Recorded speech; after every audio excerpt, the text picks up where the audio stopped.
J'ai enfin regardé Oshinoko, et je dois avouer que j'ai jugé le livre sur sa couverture. Déjà de quoi ça parle sans spoil. En gros, c'est une histoire de vengeance dans le monde bien sombre du show business.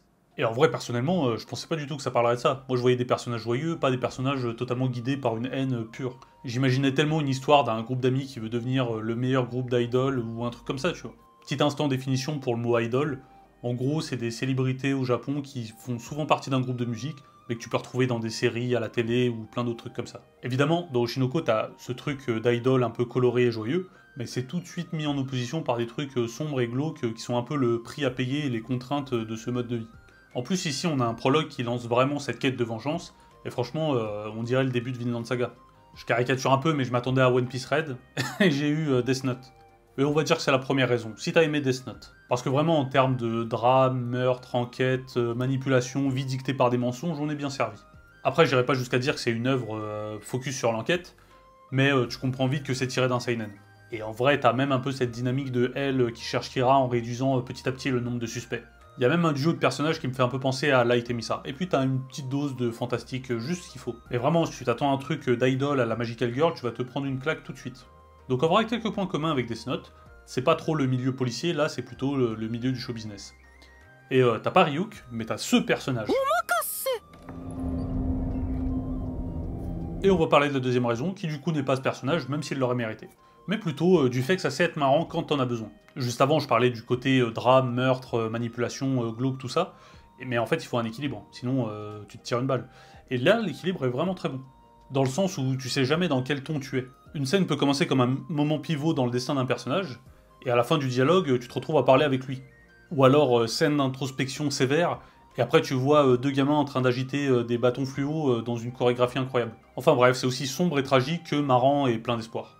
Et en vrai, de l'espoir, tu vas en avoir besoin, parce que si t'es pas familier avec le monde du show business, le truc est vraiment corrompu jusqu'à la racine. Transition un peu bancale vers ce troisième point, c'est si les coulisses de ce monde t'intéressent. Et en vrai, vu que c'est focus sur le Japon, tu vas avoir des réponses à des questions qu'on se pose tous, genre pourquoi les live action c'est souvent foiré, ou comment les pièces de théâtre tirées de manga peuvent avoir autant de succès. Je me suis toujours demandé, respect pour le théâtre, mais qui sont les personnes qui regardent les pièces de théâtre One Piece par exemple. Ou même plus récemment, t'as eu un équivalent en patinage artistique, genre One Piece on Ice. Qui est le public de ça? Et c'est cool parce que t'as vraiment cette discussion entre le mangaka et le scénariste de l'adaptation. Et tu vois que le scénariste il dit bon bah pour telle contrainte on doit couper le développement de tel personnage. Et là tu vois juste le mangaka dépité qui voit son œuvre être assassinée, il a juste envie de se foutre en l'air. En plus de ce côté-là, tu vas apprendre ce que c'est d'être une idole au Japon. C'est Tev d'ici Japon qui avait fait une vidéo sur les idoles, et tu vas vite voir que tu trouves très rapidement à te raser le crâne et à faire des excuses publiques à la télé pour la moindre chose. Je sais pas si t'as vu le film Babylone, perso j'ai adoré, mais la critique a pas vraiment aimé. Mais c'est vraiment ça, tu vois les coulisses vraiment glauques, corrompues, d'un truc vraiment très beau, très propre en apparence. Et pour jouer sur cette notion d'apparence, t'as vraiment le truc du dessin et de l'animation qui vont vraiment aider à servir cette notion. Du coup ça va être ça le quatrième point, ça va être l'art en général. Parce que j'ai pas trouvé de mots pour dire la direction artistique de l'anime et en même temps les dessins du mangaka. Le studio est, et je le dis avec respect, quasiment inconnu. Je veux dire, Doga Kobo, je sais pas d'où ils sortent. J'ai vu qu'ils ont fait Shikimori n'est pas juste mignonne en faisant cette vidéo.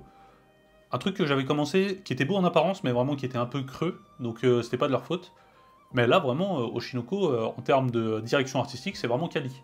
Je sais pas ce que l'œuvre a en plus dans le fait de représenter les visages, mais que ce soit les cheveux ou les yeux, t'as vraiment un petit truc en plus. Bon, pour les yeux, c'est assez obvious, parce que ça se voit que c'est un moyen pour l'œuvre de faire passer un message à travers les yeux. Genre le changement d'état d'un personnage, tu vas le voir à travers ses yeux. Je parlais du studio un peu inconnu, mais pareil, la dessinatrice est quasiment inconnue. D'ailleurs, le manga est fait par un duo. Au scénario, on a Aka Akasaka, qui lui est le mangaka de Kaguya-sama, donc c'est pour ça qu'on a pu voir quelques collabs. Et au dessin, celle qui est un peu moins connue, voire quasiment inconnue, c'est Mengo Yokoyari. Mais ça l'empêche pas de sortir des planches vraiment avec une singularité particulière. Et la cinquième raison, ça va être le prologue, qui est sous forme de premier épisode, et là c'est une introduction parfaite. T'as l'introduction du monde dans lequel t'es, t'as la backstory de tous les personnages pour un peu les comprendre, t'as les éléments déclencheurs, t'as les objectifs qu'ils vont avoir, tout est très clair. Et ça c'est sûrement dû au fait que t'as tout un arc en un épisode.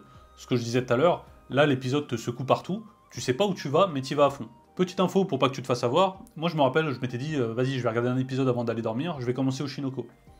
Et franchement, au premier épisode incroyable, mais au bout d'un moment, je me dis, il est bien dans cet épisode. Je commence à regarder l'heure, ça faisait 1 heure que j'étais dessus, et il restait encore 30 minutes d'épisode.